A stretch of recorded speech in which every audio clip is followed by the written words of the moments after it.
ব্রিটেনে বসবাসকারীদের মধ্যে কয়েকটি দেশের নাগরিকদের কোনো অপরাধের পরিপ্রেক্ষিতে ধরা হলে তাদের আবেদনের আগেই নির্বাচনের নিয়ম রয়েছে।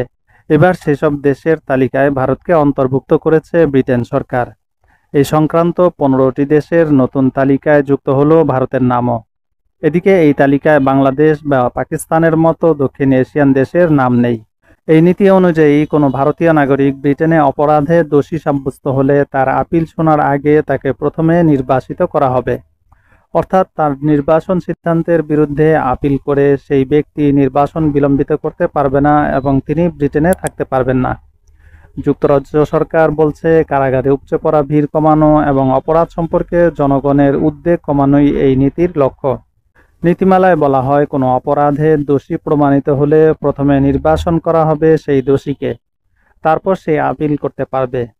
এই উদ্যোগের অধীনে নির্বাসিত ব্যক্তি ভিডিও লিঙ্কের মাধ্যমে ভারত থেকে তাদের বহিষ্কারের বিরুদ্ধে যে কোনো আপিল শুনানিতে অংশ নিতে পারবে। তবে বহিষ্কারের বিষয়টি বিবেচনা করার আগেই সন্ত্রাসী, খুনি এবং যাবজ্জীবন সাজাপ্রাপ্ত ব্যক্তিদের ব্রিটেনে তাদের সাজা ভোগ করতে হবে। এর আগে মানবাধিকার আইনের অধীনে বহিষ্কারের বিরুদ্ধে আবেদন করে সংশ্লিষ্ট দেশের অপরাধীরা বছরের পর বছর যুক্তরাজ্যে থাকতে পারত। নতুন আইন অনুযায়ী দোষী সাব্যস্ত হলে প্রবাসী ভারতীয়দের যুক্তরাজ্যে পুনরায় প্রবেশ নিষিদ্ধ করা হয়েছে।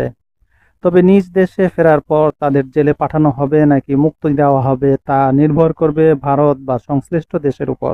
এতদিন পর্যন্ত আবেদনের আগেই 8টি দেশের অপরাধীদের বহিষ্কার করতে পারত ব্রিটেন। এই দেশগুলো হলো Finland, Nigeria, Estonia, Albania, Belize, Mauritius, Tanzania এবং কসোভো।